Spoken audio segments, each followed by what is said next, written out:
Imaginen por un momento heredar casi toda Europa y de paso un nuevo mundo. Suena bien, ¿verdad? Pues ¿y si con todo eso vinieran incluidas todas sus guerras?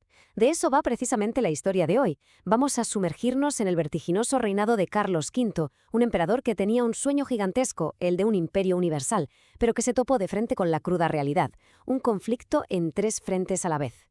Pues aquí lo tenemos. Este es nuestro protagonista, Carlos I de España y V del Sacro Imperio Romano Germánico.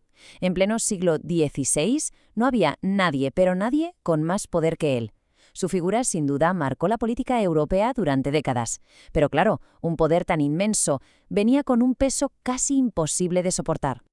Mirad con atención este mapa. Esto no es un país, ¿eh? Es un auténtico rompecabezas de territorios dispersos que van desde las Américas hasta Austria.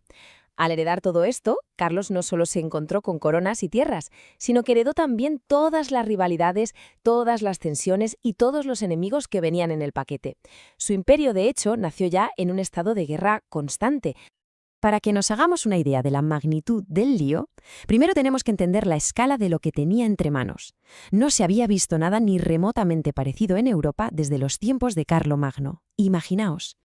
¿Y de dónde sale todo esto? Pues de una serie de carambolas dinásticas, vamos, una a otra increíble con las herencias de sus cuatro abuelos. Por un lado, las coronas de Castilla y Aragón, que ya era muchísimo, porque eso incluía sus posesiones en el Mediterráneo y las recién descubiertas Américas. A eso súmele las riquísimas tierras de los Países Bajos. Y por si fuera poco, el corazón de los dominios de los Habsburgo, en Austria. Era una colección de reinos sin unidad real, pero con una capacidad brutal para generar riqueza. Y como veremos, una capacidad aún mayor para gastarla.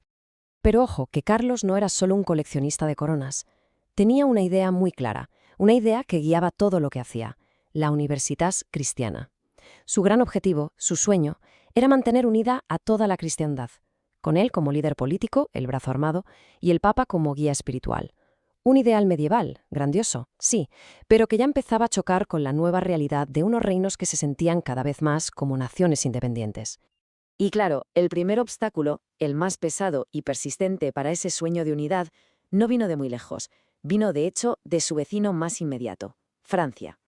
La lucha por ver quién mandaba en Europa se convirtió en algo muy personal entre estos dos hombres, Carlos V y Francisco I de Francia. Los dos eran jóvenes, ambiciosos a más no poder y por supuesto se veían el uno al otro como el gran rival a batir. Su campo de batalla favorito fue Italia, un territorio clave que ambos querían controlar a toda costa. Y esta imagen que vemos aquí, bueno, esto es el punto álgido de ese enfrentamiento. En la famosa batalla de Pavia, las tropas de Carlos lograron una victoria aplastante, tanto que llegaron a capturar al mismísimo rey Francisco. Cualquiera habría pensado que ese era el fin de la guerra, una humillación total para Francia. Pero no, ni de lejos. Al contrario, la cosa no acabó en Pavia. La lucha se alargó durante décadas, una sangría constante de dinero, de hombres y sobre todo de atención.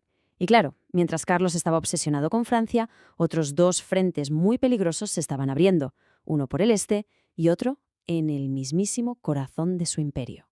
Pasamos ahora a ver esas otras dos grandes amenazas que marcaron su reinado. Por un lado, el avance imparable del Imperio Otomano y por otro, la ruptura de la cristiandad. Desde el este, el Imperio Otomano de Solimán el Magnífico venía con todo, avanzando por el Danubio. Llegaron hasta las mismísimas puertas de Viena, la capital de las tierras austríacas de Carlos. Pero la amenaza no era solo por tierra. En el Mediterráneo, los corsarios berberiscos, que eran aliados de los otomanos, no paraban de atacar las costas de España a Italia. El mar se convirtió en otro frente de guerra, vital y carísimo de defender. Y mientras estaba peleando con Francia en el oeste y con los otomanos en el este y en el mar, de repente se le declara un incendio en casa, un incendio que no podía apagar con ejércitos. Un monje alemán, un tal Martín Lutero, había desafiado a la Iglesia de Roma, y sus ideas corrían como la pólvora por todos los territorios alemanes del imperio. Esta cita, sacada de su propio diario, lo dice todo. Para Carlos, la reforma no era un simple problema político, era algo personal, una ofensa y una amenaza directa a su sueño de la Universitas Cristiana. Veía a Lutero como un hereje al que había que aplastar, sí o sí, para salvar la unidad de la fe. Y una vez más, en el campo de batalla, Carlos demostró su poderío. En Mühlberg consiguió una victoria militar tremenda contra la Liga de Príncipes Protestantes. Este famoso cuadro de Tiziano lo inmortaliza como el gran defensor del catolicismo. Pero cada victoria parecía alejarle más de la paz, porque al final ¿Se puede derrotar una idea a espadazos? Y aquí es donde todas las piezas del puzzle encajan y empezamos a ver por qué el gran proyecto de Carlos V estaba quizá condenado al fracaso desde el principio. Esta cronología es brutal. Lo deja clarísimo. No hay un solo momento de paz, ni uno. Mientras está ganando en Pavía contra los franceses, los otomanos ya están llamando a las puertas de Viena. Cuando por fin derrota a los protestantes en Mühlberg, ¡zas!, Francia vuelve a atacar. Era un ciclo sin fin, una pesadilla de crisis que le obligaba a estar literalmente galopando de un extremo a otro de Europa. Y aquí está la clave de todo. El imperio era demasiado grande, los enemigos eran demasiados, y los frentes estaban demasiado lejos unos de otros. No podía estar en todas partes a la vez. Cada victoria en un sitio, por muy espectacular que fuera, significaba abandonar otro. Los recursos, sencillamente, no daban para más. Es que ni todo el oro y la plata de las Américas podían pagar a la vez ejércitos en Flandes, en Alemania y en Italia. Era imposible. El golpe de gracia a su proyecto vital llegó en 1555. Con la paz de Augsburgo, a Carlos no le quedó más remedio que aceptar lo que más había odiado el combatido, la división religiosa de su propio imperio. Se estableció una norma: cada príncipe podía elegir la religión de su territorio.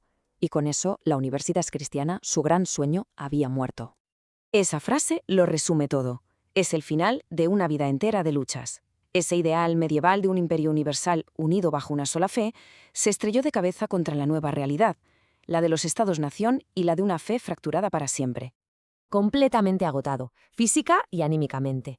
Desilusionado, Carlos tomó una decisión que nadie esperaba. En 1556 abdicó, y al hacerlo, en el fondo, estaba reconociendo que su imperio era ingobernable. Así que lo partió en dos: las tierras austríacas y el título de emperador para su hermano Fernando, y el inmenso imperio español para su hijo Felipe. Y todo esto nos deja con una pregunta final en el aire. ¿Fue la ambición de Carlos demasiado grande, o era simplemente imposible gobernar un imperio tan diverso y acosado por tantos enemigos en pleno siglo XVI? La historia de su reinado es en definitiva la crónica de un poder colosal y de una lucha imposible.